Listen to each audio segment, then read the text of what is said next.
Temos hoje o início da nossa nova série de pregação e vamos entrar na carta aos Romanos e, sem dúvida, é uma das cartas do apóstolo Paulo para a sua igreja lá em Roma, e ela, sem dúvida, contém muitas verdades, muitas coisas que nos edificam, que nos ensinam. E o grande assunto da carta de Paulo aos Romanos é como nós podemos estar em ordem com Deus. Como é que o nosso relacionamento com Deus pode estar em ordem? Esse é o tema da carta de Paulo aos Romanos. E nessa carta ele deixa bem claro para nós que nós só podemos estar em ordem com Deus através da fé. A fé em Jesus Cristo, que morreu por nós como sacrifício pelos nossos pecados. Então esse é o resumo da carta de Paulo aos Romanos. É pela fé em Jesus. Vamos começar lendo os primeiros 6 versículos. E lá eu leio na NVI. Paulo, servo de Cristo Jesus, chamado para ser apóstolo, separado para o evangelho de Deus, o qual foi prometido por ele de antemão, por meio dos seus profetas nas Escrituras Sagradas, acerca de seu filho, que como homem era descendente de Davi, e que mediante o Espírito de Santidade foi declarado Filho de Deus com poder, pela sua ressurreição dentre os mortos, Jesus Cristo nosso Senhor. Por meio dele e por causa do seu nome, recebemos graça e apostolado para chamar dentre todas as nações um povo para a obediência que vem pela fé. E vocês também estão entre os chamados para pertencerem a Jesus Cristo. No tempo do apóstolo Paulo, as cartas sempre começavam com o remetente e com aquele que recebia a carta, o destinatário. Por exemplo, as cartas começavam de João para Pedro, saudações. Então, sempre quem manda e quem recebe. Era assim o cabeçalho de toda a carta, quem manda e quem recebe. E parece que aqui na carta aos Romanos, Paulo começa um pouco diferente do que as cartas da sua época. Ele começa descrevendo realmente a relação dele com o Evangelho. Então, Paulo, servo de Cristo, chamado para ser apóstolo, separado para o Evangelho de Deus. E aqui Paulo se descreve a si mesmo como servo. Ele diz, eu sou servo. E servo significa também escravo, eu sou escravo. Então ele se apresenta como escravo e também se apresenta, além de escravo de Cristo, ele se apresenta como apóstolo. E apóstolo aqui é realmente o nome de uma autoridade. Então ele se apresenta como escravo. Por outro lado, por causa da graça de Deus na vida dele, ele se apresenta como apóstolo. E assim ele inicia essa carta, dizendo, porque ele havia sido separado para o Evangelho de Deus, para chamar dentre todas as nações um povo para a obediência que vem pela fé. E aqui também a gente percebe a autenticidade e a essência do Evangelho. Tudo tem origem em Deus. Tudo tem origem em Deus. E aqui o Dr. Leon Morris diz, a origem da carta aos Romanos é Deus. Toda a questão aqui levantada, Paulo relaciona com Deus. E o que nós repartimos não é aqui uma miscelânea de conceitos morais ou éticos na carta dos Romanos, mas são conceitos que são para chamar dentre todas as nações um povo para obediência que vem pela fé. E aqui também a gente nota a autenticidade da carta aos Romanos.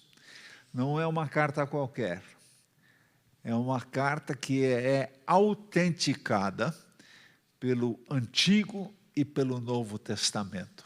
Então, tem suas bases nas Escrituras Sagradas. As Escrituras, tanto do Antigo como do Novo Testamento, testificam de Jesus, falando que ele iria sofrer, morrer, ressuscitar, e garantindo que realmente esse Jesus é o Cristo, o Messias esperado, que aquele que haveria de vir. E aqui também vemos a essência do Evangelho, aquilo, o âmago do Evangelho, que é o Filho, que é Jesus. Acerca de seu Filho, que como homem era descendente de Davi, a boa nova de Deus é Jesus, portanto o Evangelho de Deus é o Evangelho do Filho. E aqui realmente entendemos que a carta aos Romanos é uma carta baseada em Deus, revelada por Deus, e Deus usa aqui o apóstolo Paulo como escravo, mas também como apóstolo, para revelar justamente a vontade de Deus para nós através da carta do apóstolo Paulo. E é interessante que ele diz aqui que seu ministério, o ministério do apóstolo Paulo não é somente um ministério local, não é somente um ministério na igreja local, mas o ministério de Paulo é um ministério global, porque ele diz que justamente ele quer levar a obediência de todos os povos a Jesus Cristo. Paulo está afirmando que o Evangelho tem a expansão e tem o tamanho do mundo. E ele é chamado para pregar esse Evangelho a todo mundo. Por isso Paulo também é chamado de o apóstolo dos gentios. Aquele que foi em direção àqueles que não eram judeus para justamente pregar o Evangelho. E aqui, com isso, nós aprendemos também uma postura missionária, que como igreja nós precisamos ter. A postura missionária de Paulo, que é justamente em missões mundiais. A gente precisa se libertar de todo orgulho, precisamos libertar-nos de todo conceito de raça, tribo, casta, classe social. E em missões mundiais é fundamental nós entendermos isso, inclusive como crentes no Senhor, que o Evangelho é para todos, sem distinção, sem qualquer exceção. O Evangelho de Jesus Cristo é para todas as pessoas, independente de raça, tribo, nação, língua, origem. O Evangelho é global, é para todo mundo. E aqui Paulo, então, ele tem o seu propósito, o propósito de alcançar as nações, levando elas à obediência pela fé. E o alvo final, que todo esse povo possa honrar e glorificar a Deus, como depois vemos em Apocalipse, de todas as tribos, raças e nações, louvando e glorificando a Deus. Paulo escreve que recebeu graça e apostolado para chamar dentre todas as nações um povo para a obediência que vem pela fé. E aqui a gente percebe que o assunto é obediência pela fé.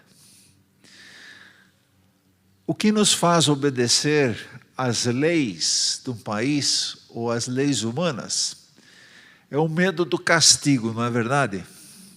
Porque a gente sabe, se não pagar imposto de renda, vem multa, vem fiscal em cima. E a gente teme, a gente então cumpre a lei. A gente cumpre as leis de trânsito, pelo menos deveríamos cumprir as leis de trânsito, com medo do quê? De uma multa. Mas como é que é então com o Senhor? E é interessante aqui que a obediência é pela fé. Nós obedecemos ao Senhor Jesus porque cremos. E fé é o quê? É algo pessoal. Eu não sou obrigado a seguir as leis da palavra de Deus se eu não quiser, se eu não creio. Mas pela fé, porque eu creio no Senhor Jesus Cristo, eu obedeço a Ele. Então, não é uma obediência pela força, mas é uma obediência ao Senhor por uma decisão pessoal. Isso é diferente na vida do crente, porque o crente tomou um dia uma decisão, eu vou seguir o Senhor Jesus, e pela fé, então, eu também obedeço aquilo que Ele pede de mim. Resumindo, o alvo é para que todo mundo venha a obedecer ao Senhor Jesus pela fé.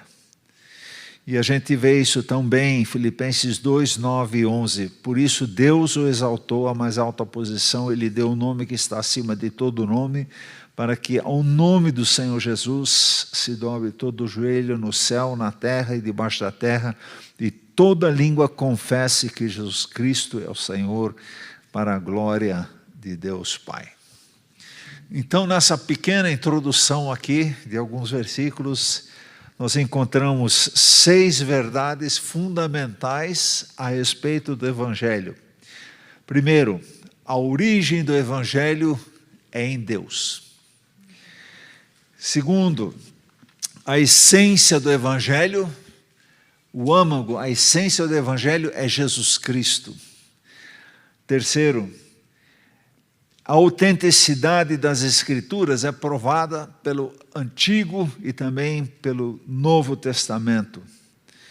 E o alvo do Evangelho é o quê? Abranger todas as nações de todo o mundo para obedecerem ao Senhor Jesus pela fé. E a sexta verdade aqui é que tudo isso deve ser para a glória de Jesus Cristo.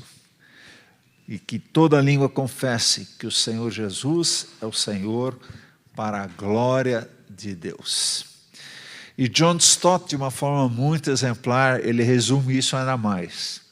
A boa nova é o Evangelho de Deus sobre Jesus Cristo, segundo as Escrituras, para as nações, para a obediência pela fé, e por causa do nome ou por causa da glória de Jesus. Então, sem dúvida, Romanos é uma carta carnuda, né? É alimento pesado, mas é impressionante realmente como Paulo aqui em poucos versos reduz e resume tantas coisas. Segundo aspecto desse texto que vamos estudar hoje é o relacionamento de Paulo com os romanos, com os crentes em Romanos. Vamos ler os versículos Romanos 1, de 7 a 13.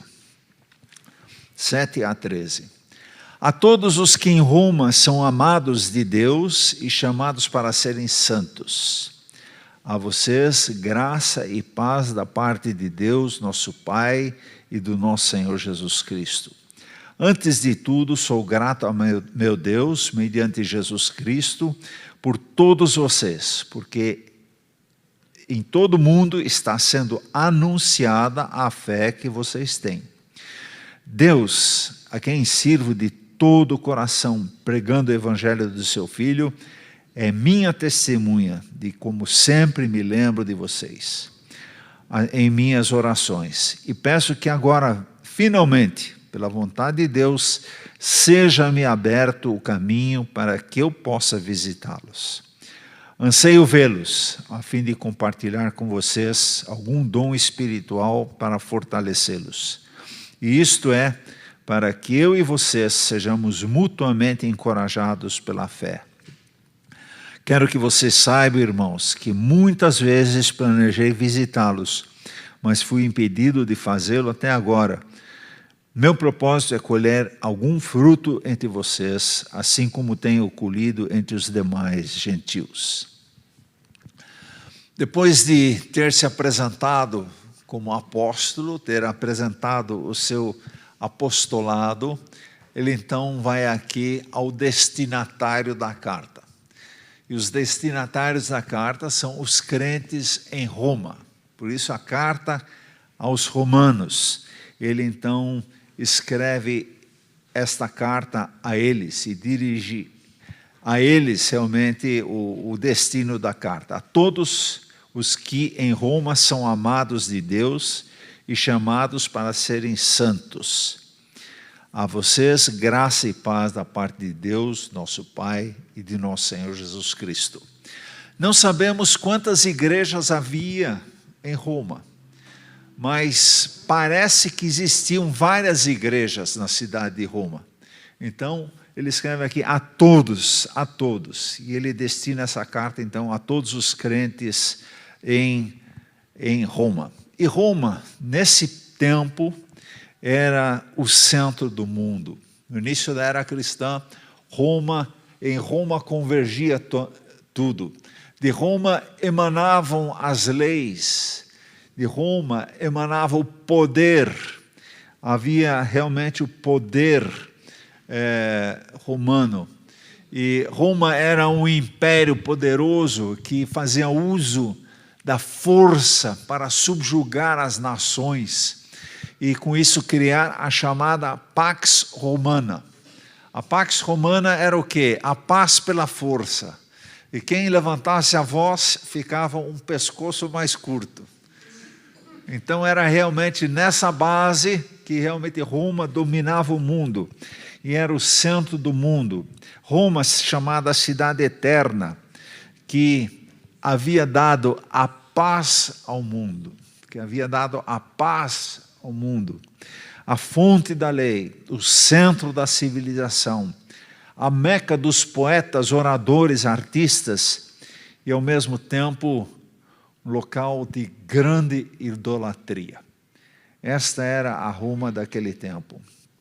E nesse contexto difícil e complicado, lá em Roma, na capital do mundo, Deus tinha lá também o seu povo. Os chamados para serem santos, aqueles que receberam a graça e a paz de Deus. E Paulo agradece pela vida desses crentes. Paulo dá graças por todos eles e ora por eles. Sou grato a meu Deus, mediante Jesus Cristo, por todos vocês, porque em todo o mundo está sendo anunciada a fé que vocês têm. São crentes exemplares, crentes que, pela forma deles viverem lá em Roma, eles se tornaram uma referência. Em todo o mundo se comentava da igreja lá na capital, a igreja de Roma. E Paulo então ora por eles, ora insistentemente por eles. E ele diz, olha, Deus é prova, Deus é testemunha de que eu tenho sistematicamente orado por vocês. Tenho sistematicamente orado por vocês. Irmãos, é impressionante o poder da oração. É impressionante quando uma igreja começa a orar. Quando uma igreja está intercedendo. E Paulo aqui ora por aquela igreja, intercede por ela, pede que o Senhor esteja com eles. E aqui eu lembro desse ministério da nossa querida irmã Ana Ostermore, foi membro aqui, falecida, o Senhor já levou, e essa mulher, ela orava por nós. Ela tinha um ministério impressionante de oração. Ela, juntamente com a irmã Hilda, que juntas, sistematicamente oravam por nós. E ela dizia: pastor, estou orando por você. E eu sabia que essa mulher estava também orando pela liderança da igreja. E quando a irmã Ana Osterman faleceu, eu na semana seguinte, eu senti claramente, opa, alguém parou de orar por mim. Eu senti assim, sabe aquele suporte, aquele apoio, aquela coisa maravilhosa da oração nos sustentando. E aqui então a gente vê a igreja em oração. E Paulo orando por eles. E sem dúvida, a igreja é diferente quando a igreja está em oração. É diferente, é diferente. E aqui eu gostaria de convidá-los realmente para estarem terça-feira à noite, às 7 horas aqui. Porque quem geralmente vem sabe, a gente tem tido respostas de oração. A gente tem anotado as orações e Deus está respondendo. E é uma pena quando outros não conseguem participar. Sabe lá quando Jesus fez o primeiro milagre dele? Tinha lá os carregadores de água, certo? Carregaram muita água porque obedecendo a Jesus e carregando água, obedecendo a Jesus, eles tiveram o privilégio de serem os primeiros a verem o primeiro milagre de Jesus. Eu vejo aqueles que oram realmente como esses que têm o privilégio de interceder e ver o milagre em primeiro lugar, né? Deus fazendo a obra. E igreja se constrói na base da oração. É realmente de joelhos que a gente se fortalece, a gente recebe do Senhor a instrução, a gente vê realmente as necessidades, podemos interceder. E como temos visto na nossa EBD, né, Cláudio, a questão do sacerdócio real. Você sabia que como crente você também é sacerdote? Você é sacerdote. Você tem um privilégio de entrar diretamente na presença de Deus através de Jesus Cristo. Antigamente, o pessoal tinha que chegar para o sacerdote e o sacerdote levava o teu pedido para Deus, ele que orava. E você precisava do sacerdote para que ele intercedesse por você. Então você levava a sua oferta do seu pecado para o sacerdote, e o sacerdote oferecia ofertas para remissão dos seus pecados. Se você tinha pedido, tinha dificuldades, tinha que ir para o sacerdote, para ele então interceder. Só que em Jesus, nós nos tornamos sacerdotes, cada um de você que tem o privilégio, a honra de poder diretamente estar em contato com Deus, através do Senhor Jesus. Por isso que oramos em nome de Jesus. E mais, o Espírito Santo nos ajuda. Quando oramos, ele se exprime com gemidos inexprimíveis, ele intercede por nós. Quanto privilégio, quanto privilégio. Vamos fazer uso da oração. Vamos transformar a nossa igreja, não pela força, não pela violência, mas pelo Espírito de Deus. É assim que opera o mundo espiritual, mundo que o Senhor Jesus oferece para nós. Então, Paulo diz, estou orando. E aqui o importante, um detalhe, o ministério apostólico de Paulo. 2 coisas na vida de Paulo: pregação e oração. Pregação e oração. Irmãos, só pregar, a gente pode falar bonito, a gente pode animar as plateias com belas histórias, mas pregação e oração. Orem pela liderança da igreja, que a gente saiba também o que pregar. E queremos que essa série de Romanos sirva realmente para sermos instrumentos de Deus, não falando só com a liderança, mas Deus falando com cada membro da nossa igreja. E Paulo dá graça: sou grato a Deus, mediante Jesus Cristo, por todos vocês, porque em todo o mundo está sendo anunciada a fé que vocês têm. E é tão maravilhoso que quando igreja, como igreja, a gente possa servir de testemunho, de referência também para outras igrejas. Seria tão bom o comentário ser lá na capela, é diferente. Lá o pessoal realmente tomou a decisão de seguir o Senhor Jesus pela fé. E apesar muitas vezes de termos nossas dificuldades, vivemos o amor de Cristo. E aqui justamente o motivo da oração. Paulo anseia vê-los e diz por quê. A primeira razão que ele apresenta para visitá-los: anseio vê-los a fim de compartilhar com vocês algum dom espiritual para fortalecê-los. Paulo não conhece os romanos, ele nunca esteve lá, mas ele quer ir lá para abençoar os romanos. Quer ir lá para compartilhar com eles, para ministrar, para fazer-lhes participantes de um dom que ele tem. E que ele tem realmente o desejo de não só de abençoá-los, mas também de ser abençoado. Isto é para que eu e você sejamos mutuamente encorajados pela fé. Encorajados pela fé. Como é importante recebermos palavras de encorajamento. Vai, irmão, vai, irmã. O Senhor é contigo. Você consegue. Confia no Senhor. Não desiste. Continua lutando. As coisas vão mudar. Porque o Senhor está conosco. Palavras de encorajamento. E como é importante também Paulo aqui receber palavras de encorajamento. Paulo não tinha residência fixa, Paulo não tinha endereço, Paulo peregrino.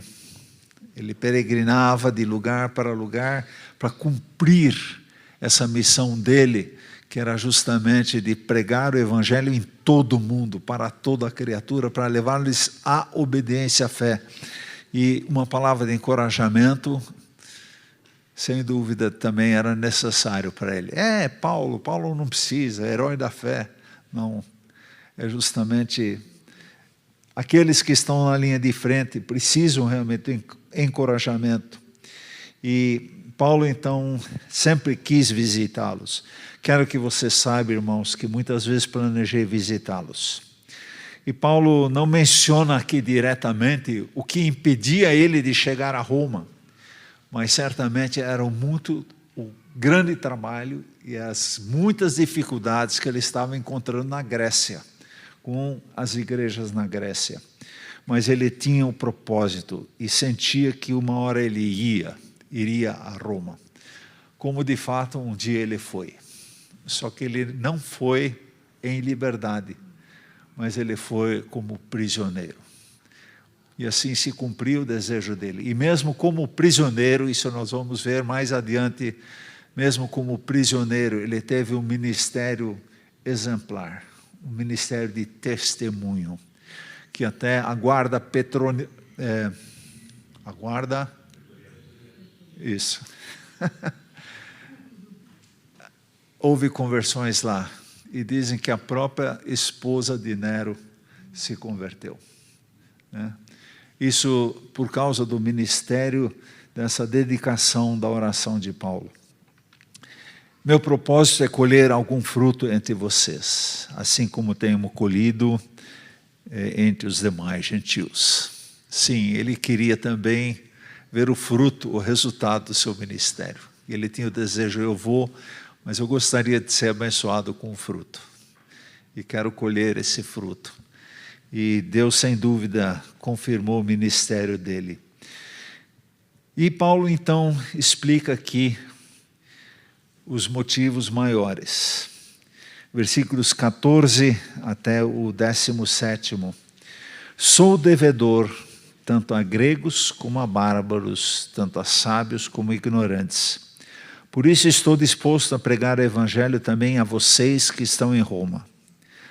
Não me envergonho do evangelho, porque é o poder de Deus para a salvação de todo aquele que crê, primeiro do judeu e depois do grego.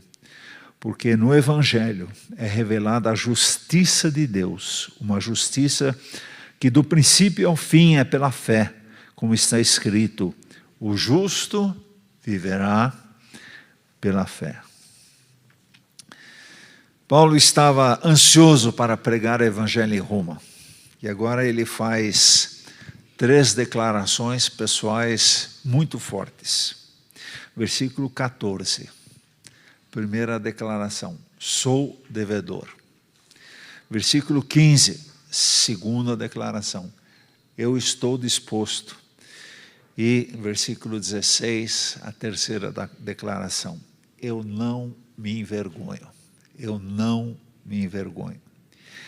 E essas declarações fortes do apóstolo Paulo são importantes se olharmos para os tempos atuais, onde a evangelização é vista apenas como uma opção.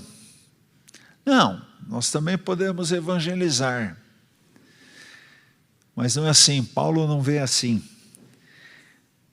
Ele tinha realmente a decisão, ele se sentia obrigado a evangelizar. Ele se sentia obrigado a evangelizar. E o que eu sinto assim é que hoje nós somos excessivamente receosos em falar de Jesus. A gente é muito cuidadoso, a gente tem medo de não ser politicamente correto. Mas Paulo sentia diferente, ele sentia uma obrigação de evangelizar, de falar. E a gente realmente não está disposto a considerar evangelização prioridade na nossa vida. A gente é crente, a gente é fiel, mas melhor de boca fechada. Como é importante os outros saberem que nós cremos em Jesus. Como é importante os outros saberem por que cremos em Jesus. É a mensagem do Evangelho. E Paulo está disposto, ele está entusiasmado, e ele vê a evangelização não como opção, mas ele pessoalmente vê a evangelização como uma obrigação.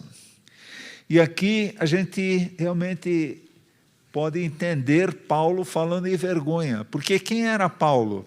Era um pregador que vinha lá da Judeia. A família dele era de Tarso, lá da colônia, lá longe.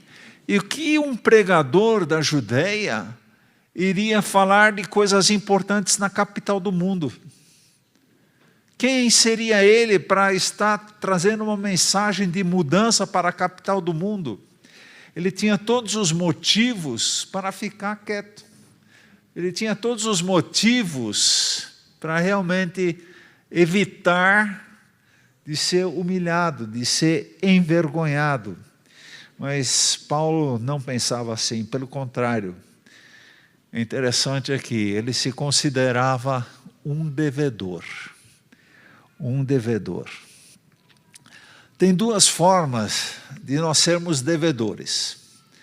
Primeiro, se você levanta um empréstimo, você é devedor e você tem que pagar esse empréstimo de volta. Então, você tem uma dívida. Outra forma de ser devedor é quando alguém te incumbe de levar uma quantia de dinheiro para outra pessoa. Então, enquanto você está com esse dinheiro na mão, você é responsável. Você é devedor. No momento em que você entrega esse dinheiro para a pessoa a quem se designa, você deixou de ser devedor. Eu fico pensando naqueles carros fortes da Brinks, né? Então eles vão no banco, pegam o dinheiro, põe no carro forte. Enquanto o dinheiro está no carro forte, é responsabilidade da empresa de segurança. E no momento em que o dinheiro acabou de ser entregue na nova outra agência bancária, alguma empresa, nesse momento cessa a dívida dessa empresa de transporte de valores. E Paulo se sentia devedor, não porque ele emprestou o dinheiro dos romanos e agora teria que pagar de volta, mas ele se sente devedor do quê? De uma mensagem que Jesus deu para ele entregar. Entregar para quem? Para todo o mundo. Então ele se sente devedor. Ele disse, olha, sabe aquela batata quente? Que a gente quer se ver livre logo? Acho que Paulo sentia assim, ele sempre se sentia de batata quente na mão. Teria que entregar o quanto antes. E essa batata quente é o quê? É o Evangelho. E ele se sentia devedor. Que sentimento, né? Eu me sinto devedor. E porque eu me sinto devedor, eu sinto que eu devo pagar. E por isso Paulo realmente, ele cumpre essa responsabilidade, fazendo o quê? Pegando o Evangelho que ele recebe de Jesus e passando esse Evangelho para as pessoas. Só isso, é só isso. O que recebeu, ele passa adiante. E o que acontece com as pessoas que recebem o Evangelho? Deus cuida. Deus cuida. Ele passa adiante. Ele treina, ele discipula, ele ensina. E o que as pessoas fazem com isso? Esperamos que obedeçam pela fé. Obedeçam pela fé ao Senhor Jesus.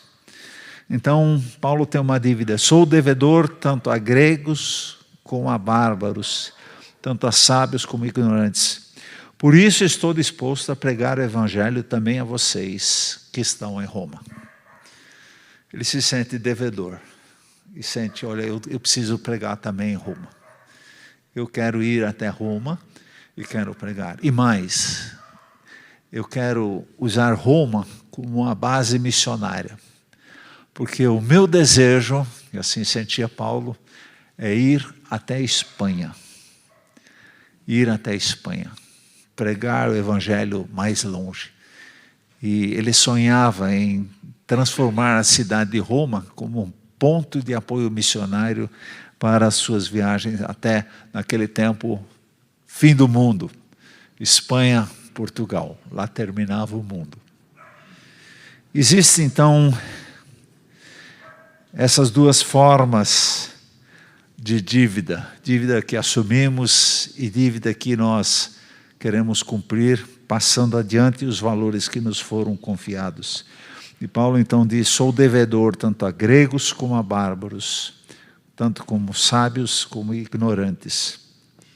Portanto, Paulo se sente responsável para entregar o Evangelho que lhe foi confiado, e isso para todo mundo. Por quê? Ele não se envergonha do Evangelho, porque é o poder de Deus para a salvação de todo aquele que crê. Primeiro o judeu, depois o grego. Paulo poderia expressar aqui de uma forma mais polida, né? Em vez de dizer, eu não me envergonho do Evangelho, ele poderia estar dizendo, eu me orgulho do Evangelho. É a forma mais polida. Mas não, ele insiste aqui em dizer, eu não me envergonho do Evangelho. Então, não tenho vergonha do Evangelho. Por quê? Porque este Evangelho é poder. Este Evangelho é poder de Deus. Este Evangelho é poder de Deus para a salvação. Por isso ele não se envergonha. Aliás, Jesus também disse aos seus discípulos, né, que se alguém se envergonhar de mim e das minhas palavras nessa geração adúltera e pecadora, o Filho do Homem se envergonhará dele quando vier na glória do seu Pai com os santos anjos. E Paulo também alertou a Timóteo com uma orientação parecida. Portanto, não se envergonhe de testemunhar do Senhor, nem de mim, que sou prisioneiro dele, mas suporte comigo os sofrimentos pelo Evangelho, segundo o poder de Deus. O Senhor já me colocou em algumas situações difíceis. E eu senti claramente, ou eu falo agora, ou eu vou estar envergonhando o Senhor. Isso também na vida profissional, onde que surgem comentários e a gente tem vergonha de se posicionar. A gente tem vergonha de assumir que a gente é crente no Senhor Jesus. A gente tem vergonha de dizer, eu não penso assim, eu penso diferente. A gente tem vergonha de dizer não, porque eu creio no Senhor Jesus, né? E graças a Deus, nos momentos em que eu pude realmente testemunhar e não me envergonhar do Senhor, tomei umas vaias, mas, enfim, é melhor não nos envergonharmos do Senhor e nos posicionarmos claramente em relação a dele. E Paulo se sentia também sempre com temor, e a gente passa situações onde que a gente sente temor. Será que eu vou envergonhar o Senhor agora ou não? Mas Paulo sentia exatamente assim também com os coríntios. E ele escreveu aos coríntios, eu fui com fraqueza, temor e com muito temor que estive entre vocês.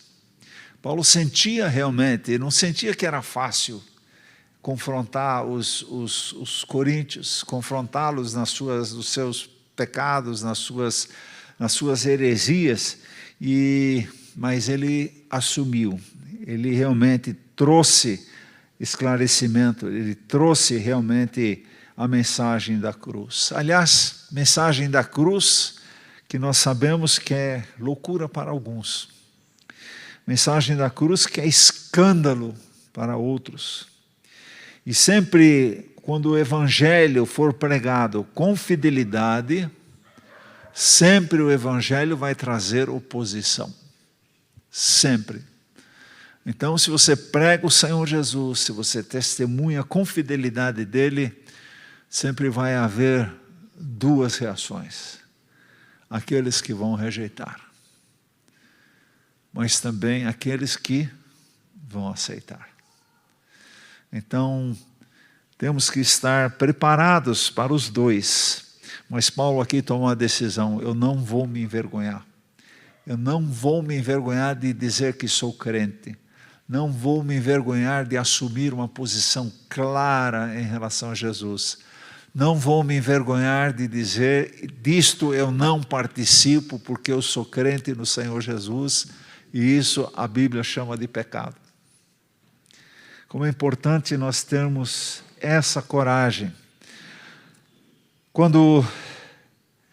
Por quê? Porque o Evangelho, que é desprezado por alguns, é na verdade o poder de Deus para a salvação de todo aquele que crê, primeiro o judeu, depois do grego. Esse Evangelho é poder, ele é para a salvação, ele realmente traz vida eterna a todos aqueles que aceitam a mensagem do Senhor Jesus. Primeiro o judeu, a quem foi anunciado em primeiro lugar, depois o grego, que são os gentios, que somos todos nós. Quando somos salvos e Deus nos reconcilia consigo através de Cristo, e quando nós temos certeza do perdão dos nossos pecados, e Deus nos transforma como seus filhos, Ele também nos dá o seu Espírito Santo, e começa a nos transformar sistematicamente. E quando nós temos ciência de que somos formados, estamos formando o povo de raça eleita, um povo exclusivamente seu, como é que nós podemos nos envergonhar do Evangelho? De tudo que o Senhor fez por nós, como é que vamos nos envergonhar dele? nós vamos sim suportar as vaias de alguns, mas vamos lembrar que nós temos na mensagem do Senhor Jesus poder, e poder para a salvação, poder para a transformação. Que privilégio! E o Evangelho é poder de Deus para a salvação de todo aquele que nele crê.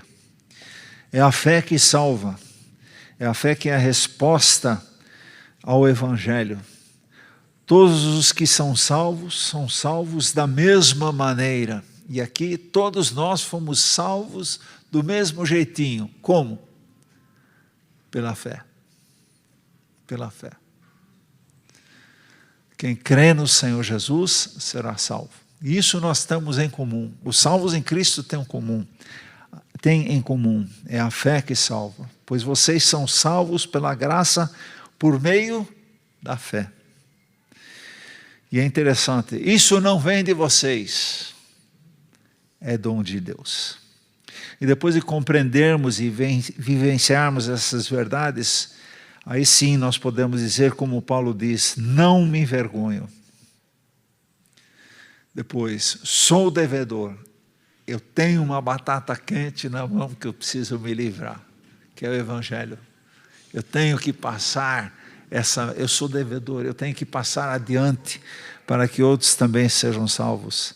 E por fim, por isso estou disposto a pregar o Evangelho no mundo todo. Essa foi a decisão de Paulo. O Evangelho revela, e aqui é importante, no último versículo do nosso texto hoje, porque no Evangelho é revelada a justiça de Deus, uma justiça que no princípio e ao fim é pela fé, como está escrito, o justo viverá pela fé. O justo viverá pela fé. A razão pela qual o Evangelho é o poder de Deus é porque nele, no Evangelho, se revela a justiça de Deus. Isso é importante. No Evangelho se revela a justiça de Deus. Deus é justo. E quando pecamos, quando nós nos afastamos dele, quando cometemos aquilo que não agrada a Deus, nós nos tornamos injustos. Mas nós temos um Deus justo. A conta alguém vai ter que pagar. Tem que ser feita a justiça, porque nosso Deus é justo. Ele não deixa passar. Ele não deixa passar. E, sem dúvida, toda a nossa vida está sendo anotada lá em cima. O nosso dossiê vai crescendo e vai, muitas páginas no nosso dossiê. E no julgamento, esse dossiê vai aparecer. E diante do Senhor vai estar aquele dossiê desse tamanho do Klaus. É para fazer justiça. Então, diante desse dossiê, eu vou ser condenado. Se eu não tivesse pecado nenhum, eu iria para o céu, direto. Não precisaria de Jesus. E se você não tem pecado na sua vida, nunca pecou, então você não precisa de Jesus. Você está perdendo o teu tempo na igreja. Mas apenas um pecado já nos torna o quê? Injustos diante de Deus. Mas Deus é justo. Ele vai praticar a justiça. E a justiça seria a nossa condenação. Mas graças a Deus que do outro lado, não muito longe, tem um outro livro, que é o livro da vida. E aí esse livro vai ser checado. Seu nome está lá. Quem vai pagar a dívida? Jesus. Jesus pagou na cruz. O pecado seu, ele foi condenado, mas quem assumiu o pagamento da dívida foi Jesus. Então, a justiça se fez.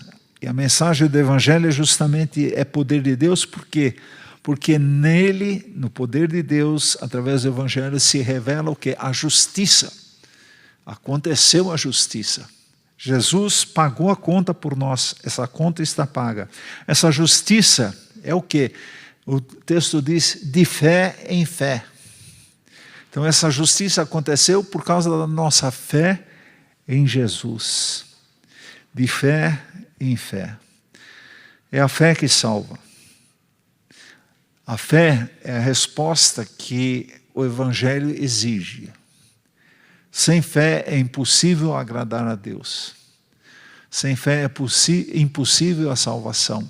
Somente a fé em Jesus Cristo que nos torna justos. E é feita a justiça em Deus. Essa é a razão porque o Evangelho é o poder de Deus. É porque nele se revela a justiça de Deus. E essa justiça é de fé em fé, em cumprimento à palavra do Antigo Testamento que encontramos lá em Abacuque 2,4. Essa afirmação tão importante e tão impressionante. O justo viverá pela fé. O justo viverá pela fé.